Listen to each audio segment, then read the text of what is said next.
مساء الخير، تحية أيها الأوفياء. إطلالة سريعة نتمنى أن تكون مشوقة ومفيدة كما العادة. في لقاء اليوم صور انتشرت، آه، صور أدخلت الفرحة والابتسامة على القلوب، صور لجلالة الملك محمد السادس ولسمو ولي العهد الأمير مولاي الحسن ولسمو الأميرة لالا خديجة. صور كثرت عليها التعليقات التي رأت فيها الأب يحنو على أبنائه، والتي أيضا من خلالها اطمأنت على صحة جلالة الملك وأمور كثيرة أخرى. لن أدعي بأنني خبير في مجال قراءة الصورة وسأقدم لكم قراءات تعتمد على أمور أكاديمية أو تحليلات علمية إلى غير ذلك، ولكنني سأقرأها كما قرأها المغاربة، وسأحاول أن أتوسع بعض الشيء في تلك القراءات انطلاقا من الصور، نعم، ولكن انطلاقا من مجموعة من الأحداث التي حدثت مؤخرا أو التي يمكن أن نراها مستقبلا، ولكن في نفس الوقت لن يغيب الجانب الإنساني عن هذه الصور لأنه أقوى من أي شيء آخر. كما تابعنا يعني صورة جميلة فيها الأب يحنو على ابنته في جو بارد بعض الشيء، وضع ذلك الشال، وأي فتاة ربما تشاهد الآن أو أي أب أو حتى أم ستعرف بأن الأب دائما ما يراعي أدق التفاصيل خاصة في ابنته أكثر من الابن الذي ربما من الضرورة أن يتمتع بالقوة والصلابة وأن يكون قادر على حماية نفسه وأن يكون قادر على الرعاية بنفسه أكثر. فهذه صورة جميلة جدا، بعيدة كل البعد عن البروتوكول، بعيدة كل البعد عن الألقاب. هي صورة أب مع ابنته يحنو عليها، يقوم بترتيب هندامها أو ذلك الشال الذي يحميها من البرد. فكانت صورة جميلة ورائعة جدا.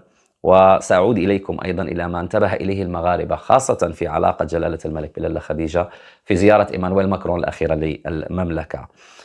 صور أخرى منها نظرات الأب إلى ابنه الذي يراه أمام أعينه وقد بدأ يكبر، بدأ ينضج.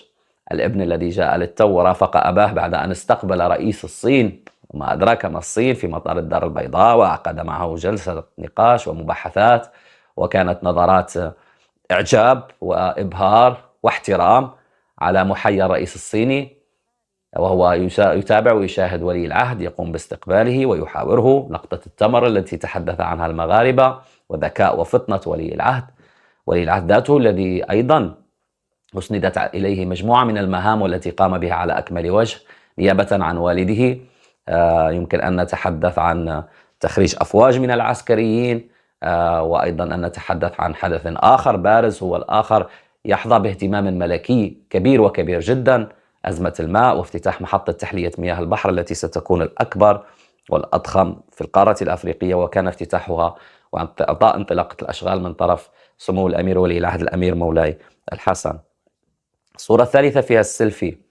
البعض يعتقد بأن هؤلاء معزولون عن هذا العالم، أو أنك أن تكون ملك وأمير فإنك عليك أن يعني لا تواكب ما يحدث في عالمك وأن تعيش في عزلة. أبدا أبدا أبدا.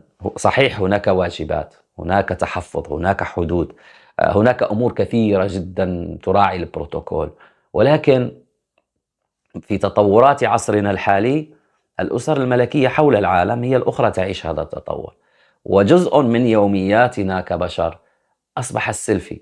فولي العهد كشاب مع والده ومع شقيقته أراد أن يؤرخ لتلك اللحظة، من أدوات التأريخ هو السيلفي، وخذا سيلفي.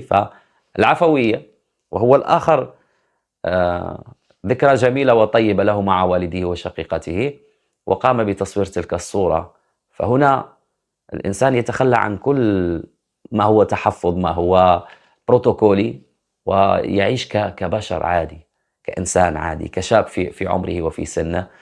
ومن منا لم يؤرخ للحظات عند مع أهله وأصدقائه وذويه بذات الطريقة. وبالتالي صحيح لذلك كان تفاعل كبير وكبير جدا مع هذه الصور، لأنها ربما تعتبر بالنسبة لنا غير عادية، أو لم نألف كثير من هذه الصور، ولكن اليوم الشباب في سن تسمح لهم بأخذ القرارات، تسمح لهم بحرية الاختيار، تسمح لهم بأن يعيشوا تلك الحياة التي يريدون، ولكن أكيد وفقا لتنشئة وتربية تربوا عليها ليتحملوا زمام الأمور وأيضا المسؤوليات الملقاة على عاتقهم. ليس من السهل بمكان أن تنتمي لأسرة ملكية، تكليف وتشريف في آن، وفي نفس الوقت هناك مسؤوليات وهناك تربية وهناك تنشئة وهناك أمور كثيرة جدا قد تحرم منها فقط لأنك تحمل لقب أمير أو أميرة. نعود للالا خديجة، وكما قلت لكم لفتت إليها الأنظار من طرف المغاربة، من طرف الصحافة العالمية في استقبال إيمانويل ماكرون، والمغاربة استحضروا كثيرا علاقة الأب بابنته من تلك النظرات التي كان يرمق بها لالا خديجة أثناء السلام على إيمانويل ماكرون، فيها الكثير من الإعجاب، فيها الكثير من الاعتزاز والافتخار، وربما يعني لا يكرمهن إلا كريم. الأب يتابع دقائق الأمور في مسار بناته، يعني الأب بشكل عام، فما أدراك ملك بلاد.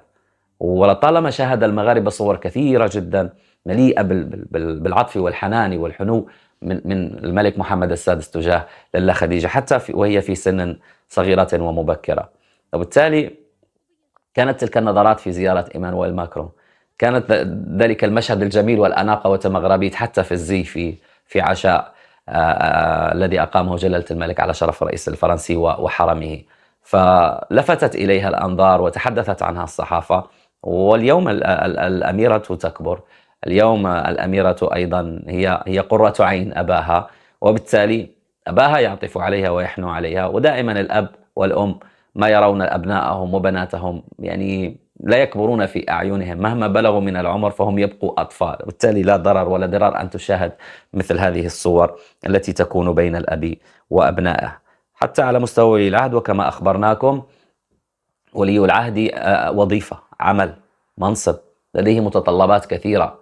ولقد شاهدنا يعني مؤخرا مجموعة من الأمور التي أصبحت تسند إلى سمو الأمير ولي العهد الأمير مولاي الحسن. وأيضا شاهدنا المغاربة هم بدورهم يتغنون بالكاريزما ويتغنون بقوة الشخصية وبالهيبة والوقار الذي يتمتع به الأمير مولاي الحسن، وبالتالي سنراه أيضا في كثير من الأحداث. وكان في صغره أيضا يقوم بأحداث كثيرة جدا، خاصة إن كنت أتذكر على المستوى الرياضي، رعايته لنهائي كأس العالم للأندية، رعايته لنهائي كأس أفريقيا لكرة القدم، رعايته لعدد من نهائيات خاصة بمسابقة كأس العرش. واليوم نراه في أحداث سياسية واقتصادية وتدشينات أخرى يمثل جلالة الملك.